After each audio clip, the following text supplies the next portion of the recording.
That's why I mess with you, bro. You always keep it on. Yeah, yeah. Can you imagine? You also rapid fire bits when I don't have the strength. Yeah, honestly, I'm not gonna bit recall, but A what? like recall all the bits. But there was one bit that I would like that I wasn't able to nail down. You're gonna cash it in again later. I'm not refine it. Saving it as an Yeah. investment. Raiyihn, KORU. Okay, yes. Ness. Red 40 coming up. Big red. Woo! Big fan of Ooh. Red 40. And we got the runner. I can't endorse that. She's a track whoa, star. okay.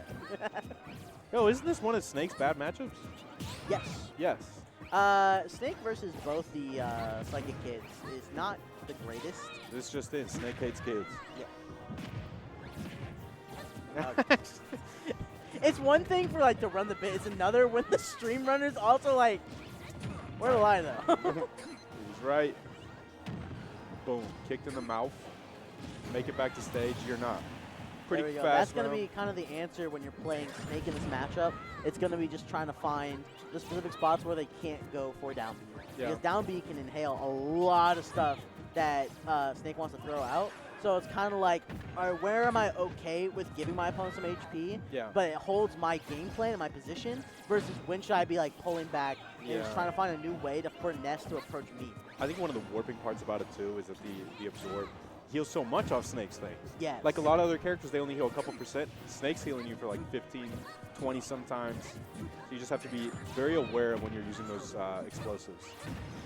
But again, I think a big thing too is going to be on the onus of the Ness player for how they're going to do this good tech. About a full second worth of hit stop there.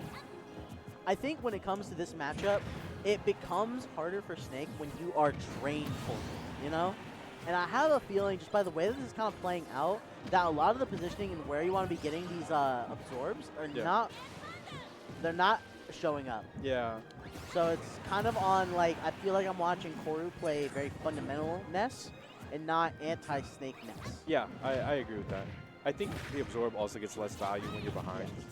Like It's kind of like the layer 1, 2, and 3. Yeah, yeah. Like where's my opponent playing for it versus where they not. But there's a couple times I've been seeing here where it has not been scrap Snake, which has been going on right now. yeah, Absolutely cooking like Ryan's crazy. kind of beating him up. That kill! That's the second no, air dodge yeah, caught by get that. out of here. Oh.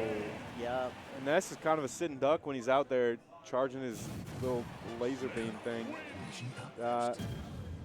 So just kind of free reign to throw the explosive out. I mean, the missile can interrupt the lightning bolt too, or you can slow it down, right? You can do weird things to it. The missile for that interaction, I believe so. Yes. I think Not Lucas's. Though. Not Lucas's though. Not Lucas's. Lucas I know there's some crazy interaction. like Yeah. armor. It's really hard to get rid of that one. I also feel like it's better? Question mark. You go way further. Yeah, you go way further. You just don't kill with just, that. Yeah, but yeah, you get multi-hits, you get like good positioning depending on how you use it.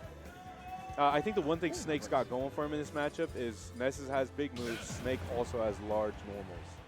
Like his normals hit hard, they're pretty fast. He's got crazy projectiles, and all of his normals box like crazy. Yeah. And you're kind of seeing that with Raiyihn, like, was kind of testing the waters near the end of the set to be like, okay, I can't just be like scrap box. Yeah. I can just start throwing hands. I mean, once you get the lead with Snake, he's willing to go in the mud. You know, like, hey, we're in the mud now. We're fighting. Your combos better be tight.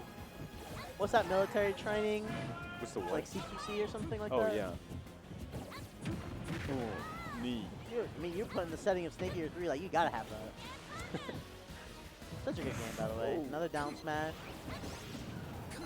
These missiles are getting a lot of value. KORU's kind of struggling to make it back to stage here. Fights his way off the ledge, though.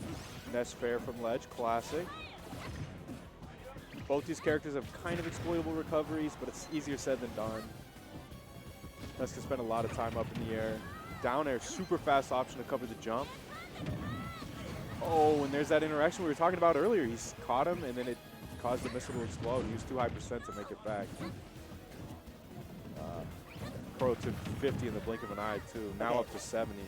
Forgive my silence. I definitely looked up if down B can take Snake's projectiles. Yeah. So, like, am I just, like, source my assing this for not seeing it as frequently? Yeah, But no, you I mean, can't. I think Ryan's placing the projectiles in a good spot where there's not really an option, like an opportunity to.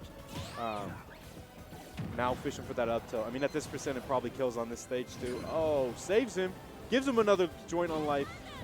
Oh, okay, there we go. Release Letting on go life. of the missile at the very last second. Could have driven it towards the kill potentially, but just chose to try and play for the ledge, even though now we're having to do a little bit of a vertical And get down from there. Come back here. Kicked in the mouth. Oh, okay. Ups. And Oh. yeah, that's going to be met with the up tilt. KORU doing a smidge of soul searching, just trying to figure out what to do right now. Ooh, nice parry. Little up air on shield. Pretty safe move. Also, he does a cool little handstand when he lands, so that's pretty neat. Athletic and flexible. There we go. He's got those calisthenics on deck, baby. Oh, is that going to be it? No, it's not going to be it. It's interesting. It's like every Ness option that KORU's like going for, it's like just barely not enough. And it's like, I can't tell if that's just kind of like it makes the me think input flubs or if that's Raiyhn like playing very, I think very precise. it seems to me like Raiyhn has experience in this matchup. Like, I feel like it's a good handle on what he should be doing. Like, doesn't feel lost at all. Playing against Snake from behind is so miserable too. When you have 2 whole stocks to climb. I mean, now we're seeing the thingy come out, the blue guy. Dude, it's actually just absorb. full-blown just throwing hands. There's not been a single grenade. It's still not a single grenade. Oh, yep. Space is out. The jab. Jab check. Oh, and he can't land with that nair. He's not pulling a grenade. This is so crazy. Yeah, I mean, KORU showed the reflect, the absorb, and Ryan's like, no, I'm good. I'm not pulling it out anymore. He's actually just... Okay, there we go. Missile is the first projectile we've seen in a fat minute. Oh. Okay, not going to kill. Filthy. Didn't kill, though. And that's going to do it. That's hard. Oh, Raiyhn does it comfortably. That was... By the end of that, it was just like... Yeah, I think there were moments where you could tell KORU was, like, finding his footing, and I think there were moments where you could see he kind of got it, but Raiyhn just felt like he knew the matchup. Yeah, that was nasty. Yeah. But hey, that's what gets you in the top cut of Seattle. I think Washington has a couple of the kids, right? The Psychic kids. Washington used to have, there was a couple in Iwa. Yeah. And then was Solo was the big player Okay, for a long time that was running Ness and was like top 10ing the region for a while. Who was the GOAT Lucas player that started with the T? Tier or something.